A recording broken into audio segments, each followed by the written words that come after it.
48 سال حکومت کی ہے اورنگزیب نے. 48 سال میں اگر وہ ہمارے ہندو بھائیوں کا قتل عام کرتا تو کتنے کر لیتا. رہ جاتے ہمارے ہندو بھائی. اگر وہ خدا نہ کرے ہمارے مندر شہید کرتا تو کیا ہمارے مندر بچتے؟ 48 سال میں. یہاں 10 سال کی حکومت نہیں ہے، کتنی جگہ بلڈوزر چل گیا. اسے 48 سال کا وقت ملا تھا. تب نہ آپ تھے نہ سوشل میڈیا تھی. وہ جو چاہتا کر لیتا، نام و نشان مٹ جاتا. اگر وہ اتنا آتنکی ہوتا تو. ایک بڑا اہم سوال اس بیچ آتا ہے کہ اس معاملے کو لے کر کے ابو عاصم اعظمی جو ہیں ان کے اوپر تمام ملک میں جگہوں پر مقدمہ لکھ دیا گیا.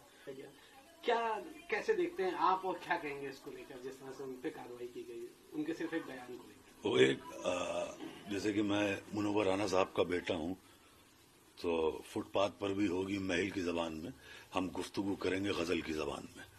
تو ایک استاد شاعر کا شعر ہے، اس میں غزل کا ایک مطلع ہے کہ جو اس حالات پہ ابو عاصم صاحب پہ جو آپ کہہ رہے ہیں کہ مقدمے ہوئے اور یہ وہ، تو ان کا شعر ہے کہ شاید یہ ظرف ہے ہمارا جو خاموش ہوں اب تک، ورنہ تو تیرے عیب بھی معلوم ہے سارے، اور ہر جرم میری ذات سے منسوب ہے اتنا، کیا میرے سوا شہر میں معصوم ہے سارے. صرف ہم ہی نشانہ بنتے ہیں، ہم تو کچھ بھی کر دیں برے ہیں. بھائی میں کہہ رہا ہوں اورنگزیب خراب تھا، میں کہہ رہا ہوں کہ ایک اچھا والا آدمی وہ تھا بہادر شاہ ظفر، وہ بھی خراب تھا. ہم مان لیتے ہیں علاؤ الدین خلجی بھی خراب تھا، یہ بھی خراب نکلے. بعد میں یہ جو اور بھی لوگ آ گئے سب خراب. ہمارے مافیا بدماش جو نکلے، جو ان کو جتاتی رہی پبلک، وہ آج آسانی سے گھوم رہی ہے، سب خراب. جب میرے والد منور رانا خراب ہو سکتے ہیں تو پھر تو یہ لوگ تو بہت برے ہوئے ہیں. بھائی یہ تو مطلب میرے والد کی کیا غلطی تھی؟ میرے والد کی یہ غلطی تھی کہ وہ گوڈسے کے دور میں گاندھی گیری کر رہے تھے. تو ہمارا تو صرف یہ، ہم تو اوف بھی کر دیں تو بہت ہے.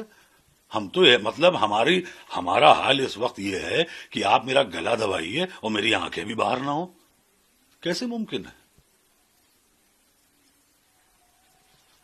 آخری سوال رہے گا، بڑا اہم سوال ہے کہ جس طرح سے آج کے دور میں 400 سال پہلے، 500 سال پہلے یا 200 سال پہلے جو پورو میں چیزیں ہوئی ان کو بار بار کریدا جاتا ہے اور ان پر سیاست کہیں نہ کہیں آ کے ٹھہر جاتی ہے، ان پر چیزیں بیس بن جاتا ہے. موجودہ وقت کی جو استھتی ہے اسے سب بھول جاتے ہیں. یہ دیکھیے، یہ تب ہوتا ہے جب ہمارے پاس کوئی نئی اپلبدھی نہ ہو. تو جب ہم نے کچھ نیا بڑا اچھا کچھ کیا ہوتا تو ہم ایسے ماضی میں نہیں جاتے. ماضی مطلب پاسٹ میں اردو کی بات آ گئی تو ابھی سے بھی ہمارے ہاں کہا گیا کہ اردو زبان خراب ہے. اب بتائیے صاحب، فراق گورکھپوری اتنا بڑا شاعر، رگھوپتی سہائے نام تھا ان کا تخلص تھا فراق گورکھپوری. میں آپ کو بہت دلچسپ واقعہ بتا دوں کہ فراق صاحب کی بیٹی کے لیے رشتہ دیکھنے کچھ لوگ آئے. تو جو لڑکے والے آئے انہوں نے کہا کہ وہ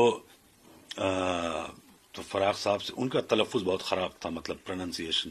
تو وہ فراق صاحب سے کہنے لگے، لڑکے کے باپ ان کے والد، کہ اچھا تو آپ شاعر ہیں؟ تو فراق صاحب نے انہوں نے دیکھا، کہنے لگے تو آپ کب سے شاعری کر رہے ہیں؟ فراق صاحب کا اور موڈ خراب ہوا. تو کہنے لگے پھر کوئی غزل سنائیے. فراق صاحب کہنے لگے سنیے، آپ کا رشتہ آپ کے لڑکے کا میری لڑکی سے ہو یا نہ ہو، لیکن میں اور دیر آپ کو اپنے کان میں پیشاب نہیں کرنے دوں گا.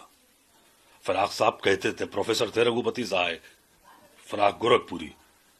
فراق صاحب کہتے تھے کہ اردو اس لیے پڑھ لو کہ اگر کل کو افسر بن جاؤ تو افسر معلوم بھی دو. تو یہ تھی اردو زبان. اور رہی بات یہ جو اتہاس اور پاسٹ، یہ دیکھیے یہ دوہرا ماپدنڈ ہے. میرا ماننا یہ ہے کہ آپ یہ دوہرا ماپدنڈ لے کے نہیں چل سکتے. آپ کو مغل سے نفرت ہے اور مغلئی پسند ہے، تو یہ میری سمجھ کے باہر ہے نا. پھر آپ مغلئی بھی بند کرا دیجئے پورے ملک میں، مغلئی سے آپ